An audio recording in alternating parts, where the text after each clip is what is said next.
Let's begin.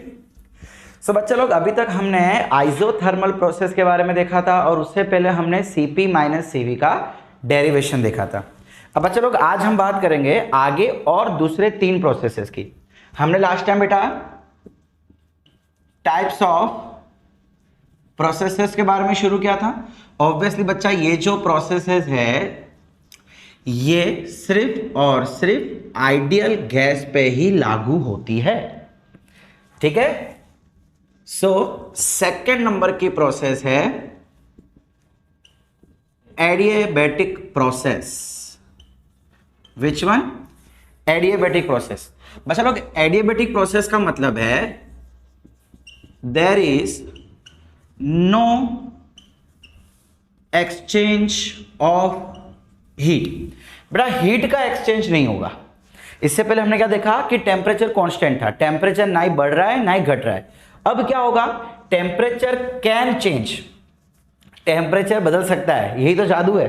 But heat का exchange नहीं होगा। इसका मतलब delta Q is equal to 0 रहेगा। अब बेटा, ये चीज कब पॉसिबल है? ये चीज कब पॉसिबल है? जब process should be very fast. बेटा, जब प्रोसेस बहुत फास्ट होगी ना, एकदम फटाफट, तो होगा क्या कि हीट को टाइम ही नहीं मिलेगा अंदर बाहर होने का।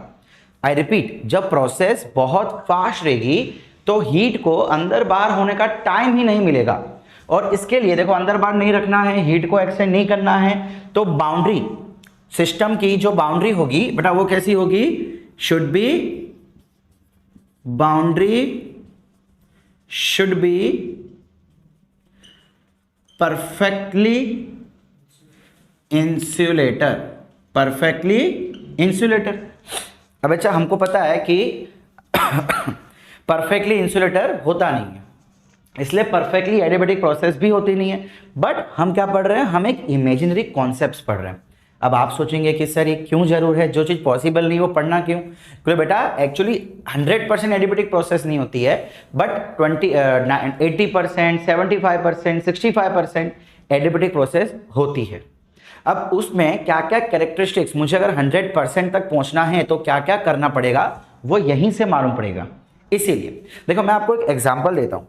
बेटा, टायर फटते हुए कभी आपने देखा है? शायद नहीं देखा होगा। बेटा, जब टायर फटता है ना, तो वो सराउंडिंग में कूलिंग प्रोड्यूस करता है ना? बड़ी अजीब बात है ना। देखो, हो क्या रहा है, टायर के अंदर क्या है? गैस है। वो गैस यहाँ वहाँ हो रही है। अब जो टायर है बेटा, वो अपने आप में एक इंसुलेटर है।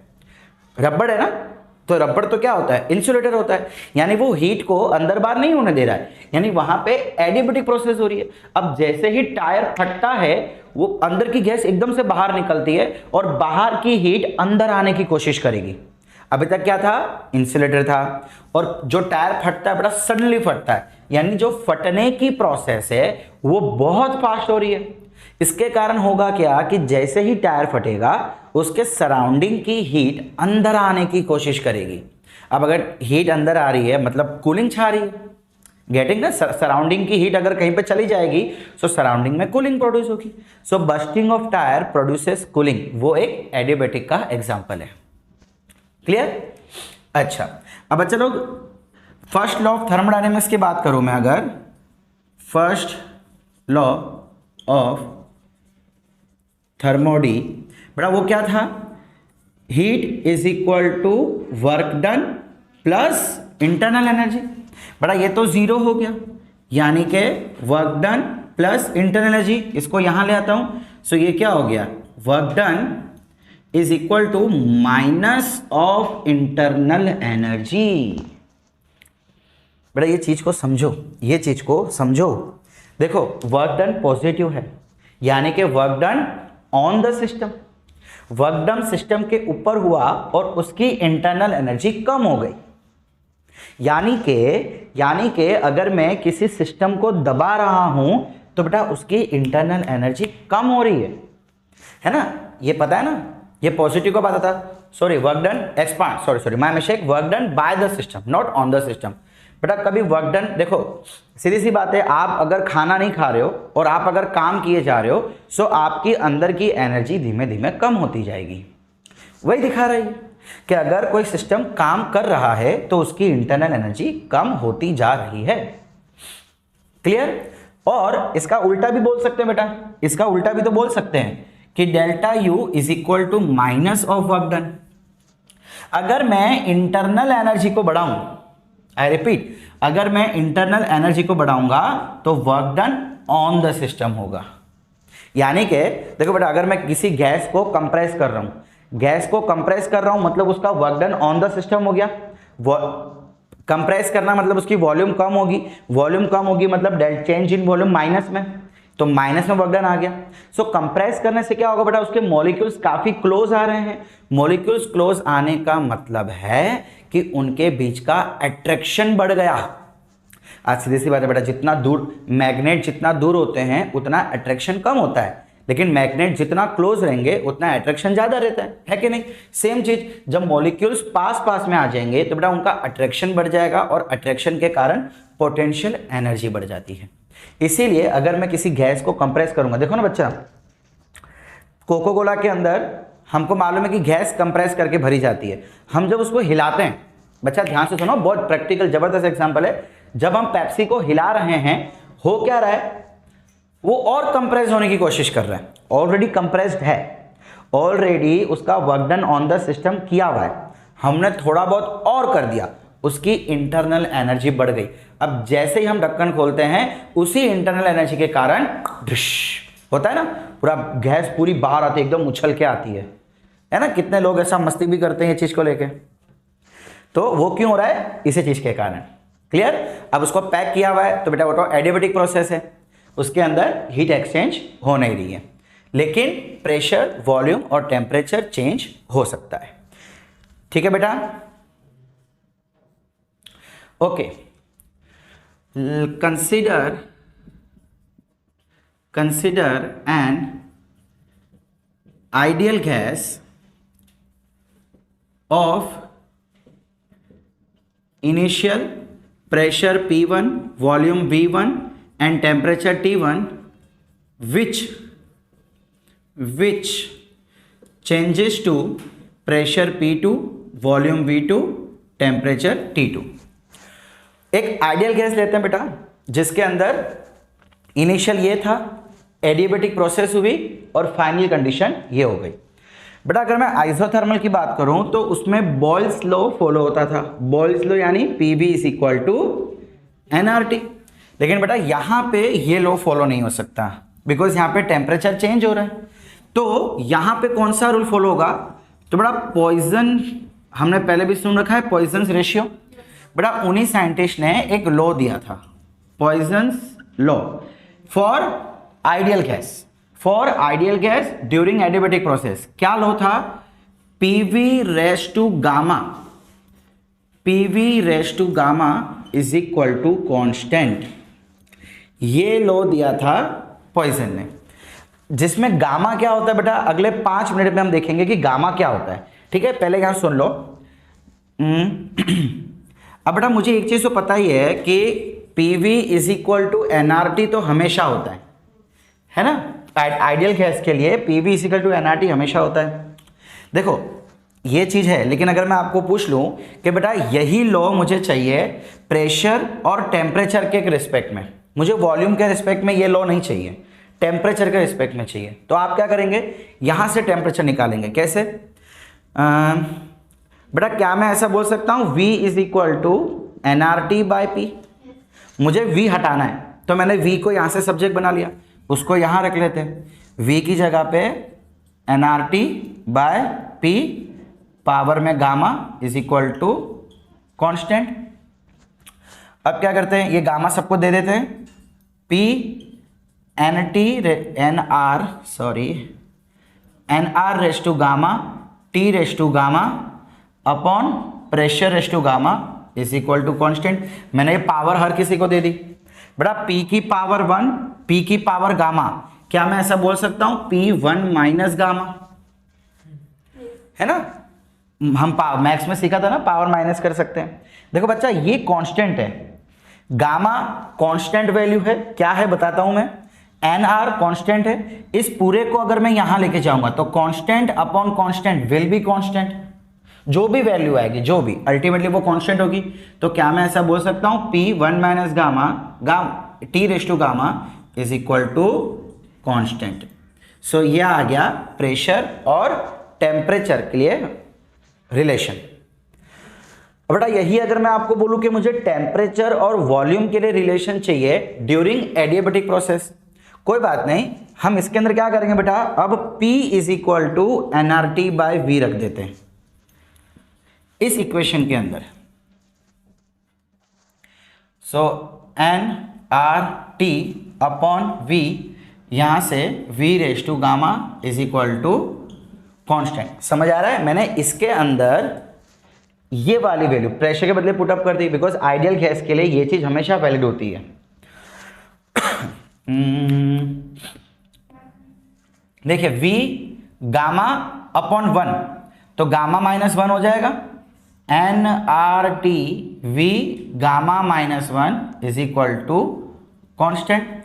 nr उसको यहां ले जाते हैं तो constant upon constant will be constant, तो ये क्या आ गया T gamma minus 1 is equal to constant. तो ये रहा रिलेशन।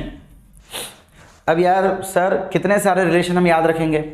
मत याद रखो, आप सिर्फ ये याद रखो, सिर्फ ये याद रखो, फिर अपने हिसाब से आपको जो बोला गया हो आप निकाल लेना, ठीक है? आपको ये फॉर्मूला तो याद ही है, ये तो रग रग में बस जानी चाहिए, तो इसका इस्तेमाल करके आप जरूर पढ़ने पे, न्यूमेरिकल हो कि क्वेश्चन हो कोई भी हो, आप ये दो वैल्यूज निकाल सकते हैं। क्लियर बेटा? सो ये था P और T का रिलेशन। अब चलिए आइए देखते हैं कि ये गामा क्या होता है। ठीक है बच्चा लोग? ओके, अब बच्चा लोग गामा क्या है जरा ये देख लेते हैं। देखो बेटा गामा जो है ऐसा जरूरी नहीं है कि सिर्फ वो एडियाबेटिक के लिए यूज हो, गामा कहीं पूरे आइडियल गैस के लिए कहीं पे भी यूज किया जा सकता है। गामा है क्या बेटा? Gamma is the ratio of molar specific heat capacity at constant pressure to the upon molar heat capacity at constant volume. बड़ा सिंपली ये Cp बाय Cv का रेशियो है, नथिंग एल्स। ओके, अब बेटा दोनों की फॉर्मूला लगाता हूं मैं।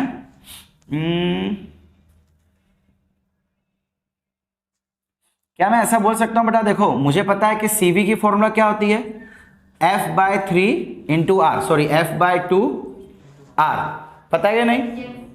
ओके, अच्छा Cp R के टर्म्स में क्या होता है बेटा? हमने रिलेशन पढ़ रखा है Cp माइनस Cv is equal to R, तो ये वैल्यू यहां रख लेते हैं, Cp minus F by 2 R is equal to R, इसको वहां भेज देते हैं, Cp is equal to R plus F by 2R, R को कांस्टेंट ले लो, क्या बचा 1 प्लस F बाय 2, ये वैल्यू बेटा यहां पुटअप कर लेते हैं, R 1 plus F by 2, R से R कट, अब क्या बचा 1 plus F by 2 upon F by 2, बोलो सही है? पक्का पक्का पक्का? ये काम करते हैं ना? चलो ठीक है कोई बात नहीं। अब यहां से रिलेशन कैसे बनेगा, ये 2 को ऊपर भेज देवे, 2 प्लस F अपॉन F। मैंने क्या किया बेटा, ये 2 को ऊपर भेज दिया, तो 2 यहां जाके मल्टीप्लाई हो जाएगा, है कि नहीं? ये 2 इतने पूरे से मल्टीप्लाई हो गया, अब इसको अंदर भेज दो, इस 2 को अंदर भेज दो, so 2 plus F by 2 into 2, 2 2 cut, यहां पे F बचा, नीचे F। बेटा अब इसको बंटवारा ले लेते हैं, बंटवारा मतलब दोनों के नीचे अलग अलग ले लेते हैं, तो 2 by F plus F by F, F F cut, क्या आंसर बचा, gamma is equal to 1 plus 2 by F। ये रही गामा की वैल्यू। गामा एक्चुअली रेशियो है Cp बाय Cv का, ये भी याद रखना है, और हमने डेराइव करते करते करते यहां तक पहुंचे gamma is equal to 1 plus 2 by F। अब बेटा हमको पता है F का मतलब क्या होता है, डिग्री ऑफ फ्रीडम, और ये डिग्री ऑफ फ्रीडम मोनोएटमिक, डायएटमिक और पॉलीएटमिक गैस के लिए अलग अलग रहता है। तो बेटा हर अलग अलग गैस के लिए गामा की वैल्यू कांस्टेंट है। कैसे कांस्टेंट है आओ देखें, फटाफट छोटी सी झलक देख लेते हैं बेटा। मोनो एटॉमिक गैस के लिए F की वैल्यू क्या होती है 3, तो यहां पे रख लेते हैं gamma is equal to 1 plus 2/3, ये कितना हो गया 5/3, so gamma is equal to 1.66, ठीक है। So gamma is equal to 1.66 for mono atomic gas. अब डायटॉमिक के लिए क्या रहेगा, डायटॉमिक गैस के लिए बेटा F की value 5, so gamma is equal to 1 plus 2/5, ये हो गया 7/5 और ये हो गया 1.4, है ना, 7 जा 2 जा 5, हाँ। सो गामा की वैल्यू आ गई 1.4 फिक्स फॉर डायटॉमिक। देखो बच्चा लोग, आपको अगर वैल्यू याद रहती है it's very very good, value याद रहती तो अच्छी बात है, नहीं आती तो फिर आपको निकालनी पड़ेगी। बट गामा की वैल्यू कई बार आपको एग्जाम में नहीं दी जाएगी, आपको लेना पड़ेगा। आपको बोल दिया जाएगा for so and so gas, तो वो मोनो एटॉमिक है, डायटॉमिक है कि पॉली एटॉमिक, ये आपको पता होना चाहिए और उसके लिए गामा की वैल्यू पता होनी चाहिए। अगर नहीं याद रहती कोई बात नहीं, ये फॉर्मूला को याद रख लो, उस समय F की वैल्यू पुट कर लेना, सिंपल। अच्छा, व्हाट एल्स बेटा for poly atomic, poly atomic gas के लिए F की वैल्यू 6 होती है, so gamma is equal to 1 plus 2/6, है क्या नहीं, सही है। ये कितना हो गया 1 प्लस 1/3, ये हो गया 4/3, सो गामा की वैल्यू आ गई 1.33, दिस इज योर वैल्यू। अब देखो बच्चा लोग, एक चीज और देखो, आपको है ना एग्जाम में गामा की इस वैल्यू के कंपैरिजन में पूछा जा सकता है कौन सी गैस मोनो एटॉमिक है, कौन सी गैस डायटॉमिक है। मैं क्वेश्चन भी कराऊंगा इसके रिलेटेड, फिलहाल यहां से याद रखो। देखो बेटा, गामा मैं यहां पे गामा M बोल देता हूं मोनो एटॉमिक, इसको गामा D बोल देता हूं डायटॉमिक, और इसको गामा P बोल देता हूं। सो यहां से क्या रिलेशन बन रहा है, सबसे बड़ी वैल्यू कौन सी है 1.66, है ना। कहां लिखो बेटा, यहां लिखो, दिखेगा आपको, gamma monoatomic is greater than gamma diatomic is greater than gamma polyatomic. ये रिलेशन हमेशा याद रखना। इसके बेसिस पे JEE एडवांस 2016 में एक क्वेश्चन आया था, बहुत इजी क्वेश्चन था। आपको 4 गैस देके रखी थी, उनका गामा देके रखा था और पूछा गया था कि कौन सा मोनोएटॉमिक है, कौन सा डायटॉमिक है। बोलिए।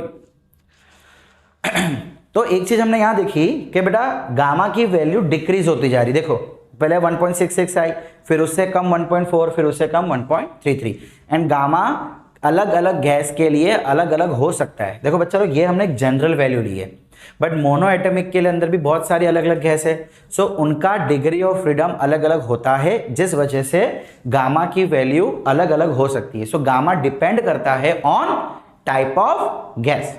लिख लेना, gamma can vary according to gas. Okay okay बच्चा, अब एडियाबेटिक के ग्राफ कैसा होगा? अगर मेरे को P वर्सेस V का ग्राफ बनाना है तो P वर्सेस V का ग्राफ बड़ा वो कुछ इस तरीके से होगा। देखिए अब अक्सर यहां पे बच्चे कंफ्यूज हो जाते हैं, बेटा आइसोथर्मल का अगर मैं ग्राफ ड्रॉ करूं तो बेटा वो कुछ ऐसा होता है आइसोथर्मल का, और एडियाबेटिक का ऐसा रहेगा। डिफरेंस क्या है बेटा, आइसोथर्मल का जो स्लोप है ना वो एडियाबेटिक के कंपैरिजन में कम होता है। मतलब आप कह सकते हैं स्लोप ऑफ आप कह सकते हैं graph of adiabatic process is steeper than graph of isothermal process. बेटा स्टीपर का मतलब है कि उसका झुकाव ज्यादा होता है।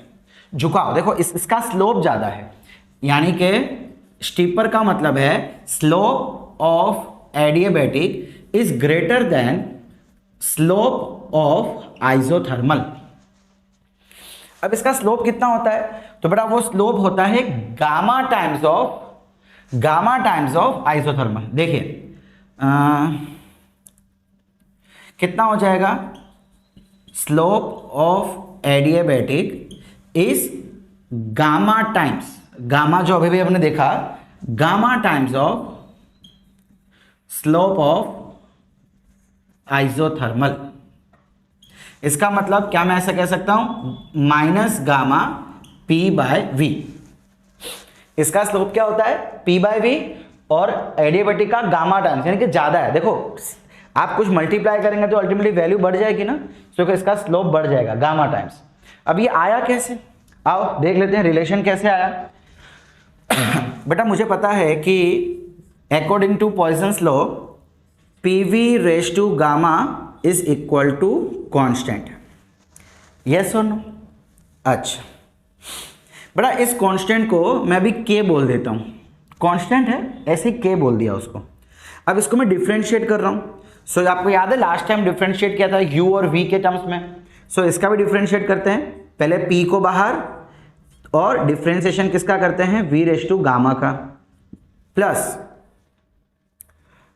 v रेज टू गामा बाहर और डिफरेंशिएट कर देते हैं p का, इज इक्वल टू, बेटा इसका तो 0 हो जाएगा, ये तो कांस्टेंट है, कांस्टेंट का differentiation 0।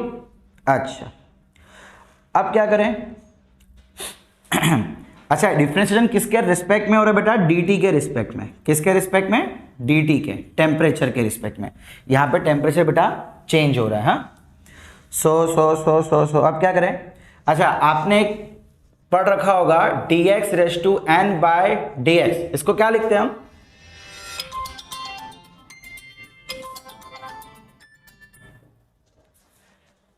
nx raise to n minus 1, याद है डिफरेंशिएशन हमने कई बार कर रखा है। सो यहां पे क्या हो जाएगा बेटा, p गामा आगे v raise to gamma minus 1, v raise to gamma minus 1 plus यहां पे एज इट इज। अच्छा यहां पे क्या हो जाएगा, ये बेटा dp का dp रहेगा, और देखिए दोनों का जो dt है ये यहां चला जाएगा, कॉमन है, यहां चला जाएगा 0 हो जाएगा। सो अल्टीमेटली डिफरेंशिएशन करने से ये चीज आई, क्लियर, सॉरी यहाँ पे dp। अब एक काम करते हैं बेटा, इसको हम वहां ले जाते हैं। So v raise to gamma दिख रहा है, हाँ v raise to gamma dp is equal to minus p gamma v raise to gamma minus 1। अच्छा यहाँ पे एक dv एक्स्ट्रा आएगा, हाँ dv एक्स्ट्रा, बिकॉज देखो डिफरेंशिएशन किस पर रिस्पेक्ट में हो रहा है, टेम्परेचर के, और ये वॉल्यूम को कर रहे हैं, दोनों टर्म्स अलग अलग है। सुनो यहाँ पे अगर मैं x का डिफरेंशिएशन x के टर्म्स में करूं ना, सो मैं dx नहीं लिख सकता, लेकिन अगर मैं x का डिफरेंशिएशन किसी और कांस्टेंट के रिस्पेक्ट में करता हूं, किसी और वेरिएबल के रिस्पेक्ट में, तो बेटा इसकी फॉर्मूला हो जाती है nx raise to n minus 1 dx by dt। अगर दोनों वेरिएबल अलग अलग है तो मुझे कंपलसरी ये चीज लिखनी पड़ती है। यहां पे देखिए वॉल्यूम है और टेम्परेचर है, अलग अलग है, तो इसलिए मुझे लिखना पड़ेगा, और dt मैंने आपसे पहले ही कहा कि वो यहां चला जाएगा, 0 हो जाएगा, ठीक है। सो यहां पे dv बचेगा। अब बेटा स्लोप क्या होता है, स्लोप क्या होगा, this upon this, last time मैंने समझाया था ना, स्लोप क्या रहता है, ऑपोजिट अपॉन एडजेसेंट, यस और नो। सो ये ऑपोजिट कितना, sorry I am really sorry, ये इस टाइप से होगा, ठीक है, ऑपोजिट यानी कि ये वाली वैल्यू, ठीक है, अरे यार हाँ ऑपोजिट अपॉन एडजेसेंट, तो ऑपोजिट यानी dp बाय dt। कहाँ लिखूं बेटा, इसको 2 मिनट मिटा रहा हूं मैं, बिकॉज यही चीज अभी हमको डिराइव करनी है।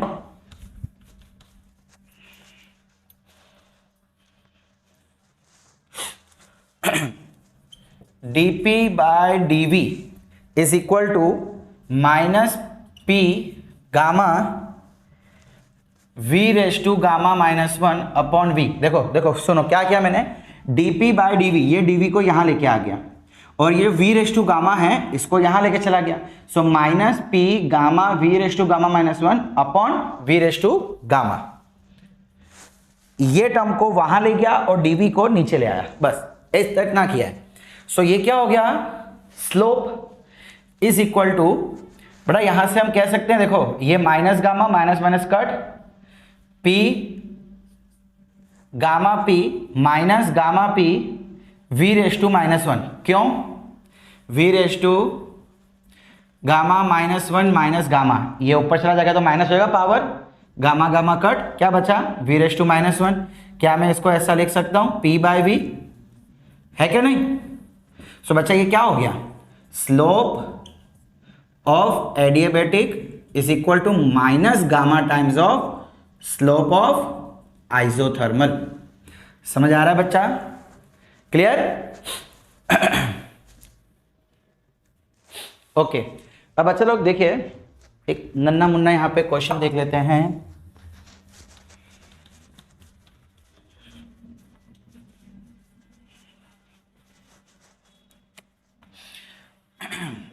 बट आपको एक ग्राफ दे रखा है कुछ इस टाइप से, ये 1 ये 2, कहा जा रहा है कि बताओ कौन सी प्रोसेस एडियाबैटिक है, कौन सी प्रोसेस आइसोथर्मल है। अब बच्चा एक बात बताओ, देखिए कौन ज्यादा स्टीपर है, किसका स्लोप ज्यादा है, कैसे पता लगेगा? बच्चा लोग देखो ये इसका स्लोप क्या लगता है आपको, ये और ये किसका एंगल कम है? स्लोप के लिए बेटा आपको कुछ नहीं करना है, सिर्फ एंगल देख लिया करो। कौन सा एंगल छोटा लग रहा है, ये एंगल छोटा लग रहा है कि ये एंगल छोटा लग रहा है? बेटा मेरे ख्याल से ये एंगल छोटा लग रहा है क्या नहीं? देखो ये इसकी ढलान कम है, इसकी ढलान ज्यादा है, ये बहुत जल्दी से गिर रहा है। इसका मतलब फर्स्ट जो है वो आइसोथर्मल है और सेकंड जो है वो एडियाबैटिक है। क्लियर? समझ आया बेटा? कुछ नहीं देखना है, एंगल देख लेना है यार, ये एंगल बड़ा नहीं है इसके कंपैरिजन में, बस। तो जिसका एंगल बड़ा उसका स्लोप बड़ा, तो वो आइसोथर्मल, जिसका एंगल छोटा वो एडियाबैटिक। ओके चलिए ओके बस चलो अब फाइनली बात कर लेते हैं हम लोग work done during adiabatic process. क्या रहेगा वर्क डन? बेटा हमको पता है work done is equal to integration of P D V, और हम यहाँ पे V1 से V2 करते थे, याद है बेटा? हमने लास्ट टाइम भी ऐसे डेरिवेशन किया था। अब यहाँ पे प्रॉब्लम क्या है कि देखिए प्रेशर चेंज हो रहा है, प्रेशर कांस्टेंट नहीं है, हम देखा था ना, इनिशियली P1 V1 T1 और वो फाइनली कन्वर्ट हो रहा है किसमें? P2 V2 और T2 में।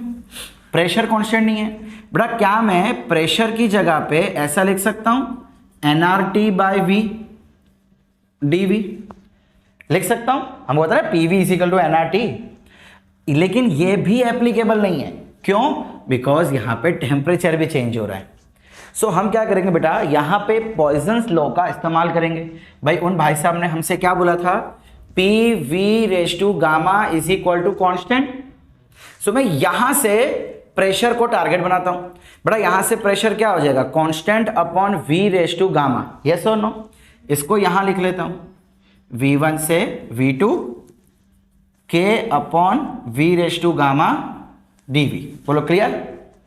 अब यहां से K को बाहर ले लेते हैं, K तो कांस्टेंट है, V1 से V2 बेटा इसको मैं ऊपर लेके जा रहा हूं, रेसिप्रोकल करके लिख रहा हूं, तो V raise to minus gamma लिख सकता हूं इंटू dV। बच्चा आपको इंटीग्रेशन की फॉर्मूला पता ही होगी, xn रेज टू dx होता है। सो क्या फॉर्मूला होती है, xn raise to minus one upon n minus one. याद है फॉर्मूला? वही चीज यहां कर लेंगे, यहां लिखो k कितना हो जाएगा, ये v minus gamma minus one upon minus gamma minus one. बेटा यहाँ पे जो पावर n है, यहाँ पे पावर कितनी है, minus gamma, so power minus one upon power minus one, ये हो गई फॉर्मूला। ओके अब क्या करें, V1 से V2, चलिए लिखते हैं इसको, work done is equal to K।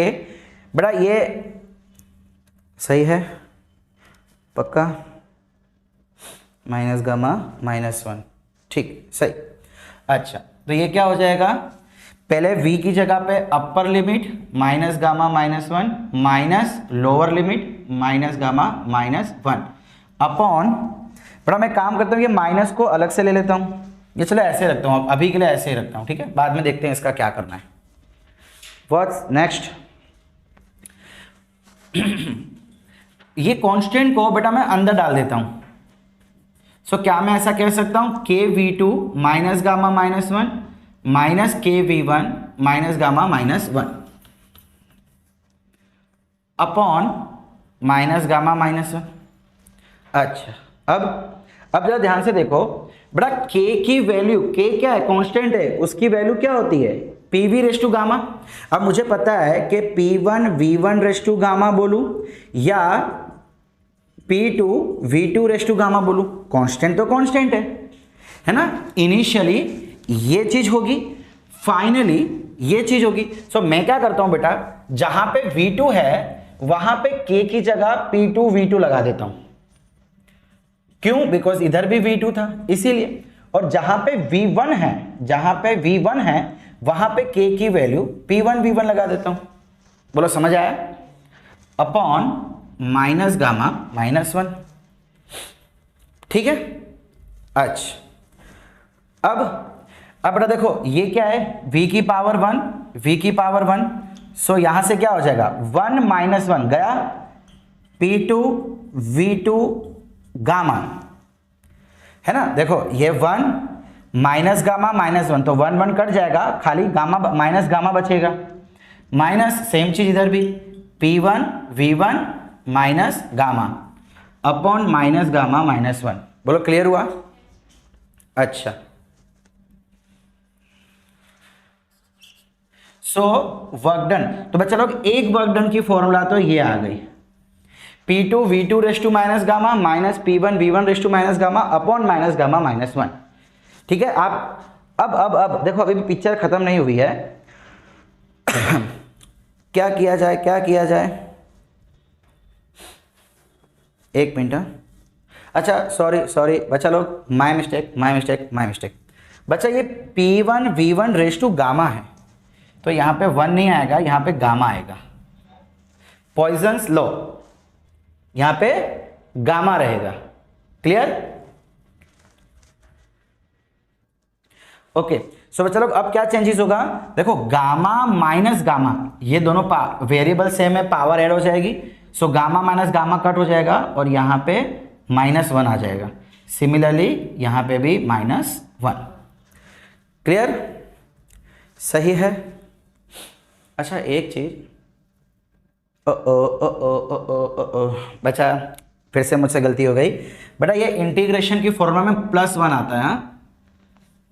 X raise to N D X की formula n plus one upon n plus one, ऐसी फॉर्मूला होती है। तो ये प्लस रहेगा, भूल हो गई भाई साहब, माफ कर देना। सो ये भी प्लस वन, ये भी प्लस वन, सो ये प्लस वन, ये प्लस वन, ये भी प्लस वन, ये भी plus one. Clear? I think अब मुझे बेटा वन है तो वन लिखने की जरूरत तो है नहीं, तो एज इट इज चलेगा। अच्छा अब देखो बेटा, मुझे पता है किसी भी आइडियल गैस के लिए PV is equal to NRT होता है।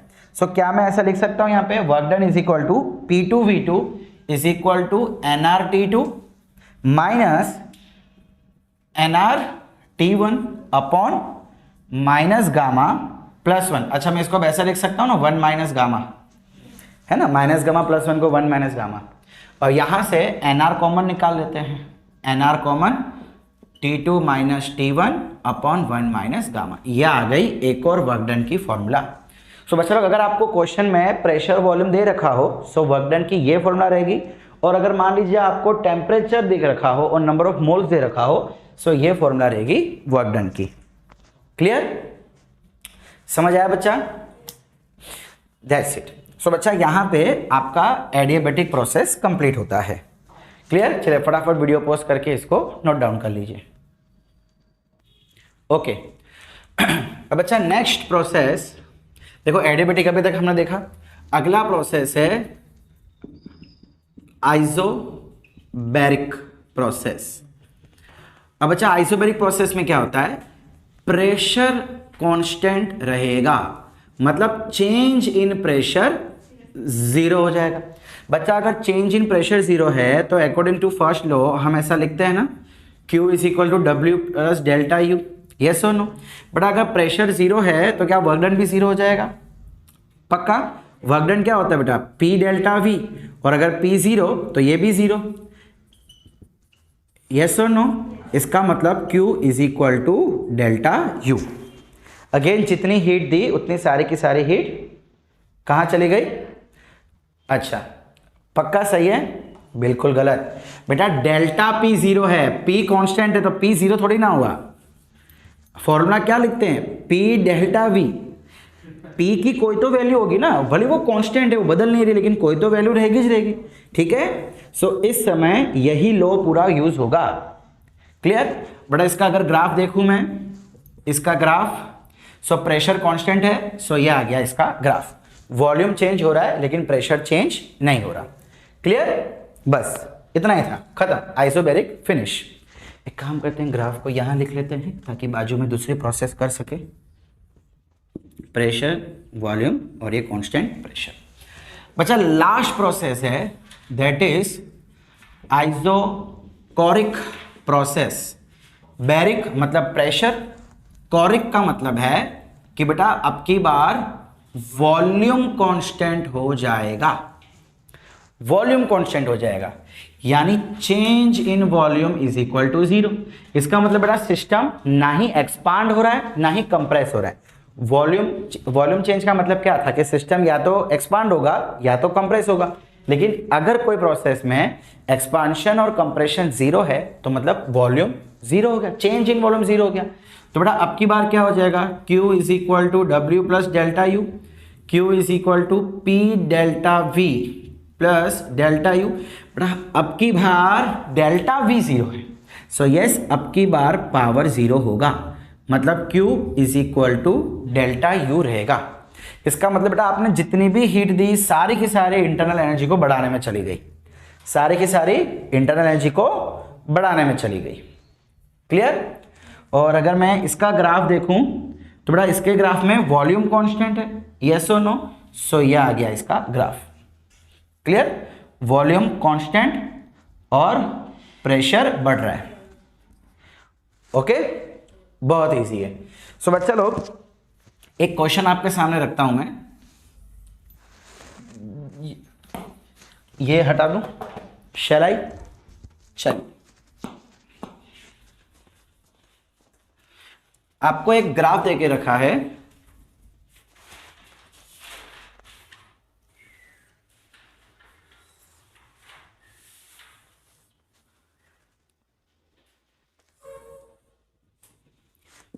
P V A B C D।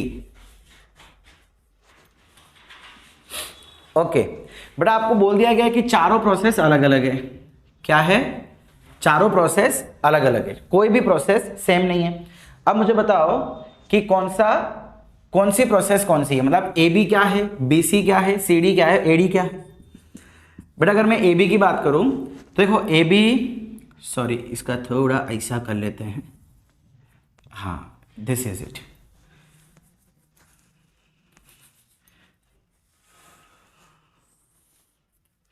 ऐसे, हाँ ठीक है। बस अगर देखो ये एक कांस्टेंट लाइन नहीं है, पी भी दोनों चेंज हो रहा है। चलो इसको भी हम साइड में रखते हैं। बीसी की बात करते हैं। बेटा बीसी क्या है? ऑलमोस्ट एक स्ट्रेट लाइन है, यस और नो? यानी कि वॉल्यूम कांस्टेंट है कि प्रेशर? बेटा आई थिंक वॉल्यूम कांस्टेंट है। वॉल्यूम कांस्टेंट कब होता है? जब आइसोकोरिक होगा। Sorry this is not BC. तो बीसी कैसा प्रोसेस हो गया? Isochoric process. अच्छा अगर सीडी की बात करूं तो देखो सीडी आपको साफ साफ दिख रहा है कि बड़ा इस समय प्रेशर कांस्टेंट है। सो प्रेशर मतलब आइसोबैरिक प्रोसेस। अब एडी की अगर मैं बात करूं, एक काम करते हैं एडी को थोड़ा सा बदलाव दे देते हैं। यस ये अच्छा है। अब बेटा देखो एडी, ये इन दोनों में से एक आइसोथर्मल है और एक एडियाबैटिक है।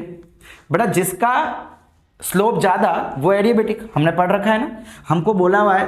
देखो वैसे तो बेटा हो सकता है कि दोनों ही आइसोथर्मल हो या दोनों ही एडियाबैटिक हो।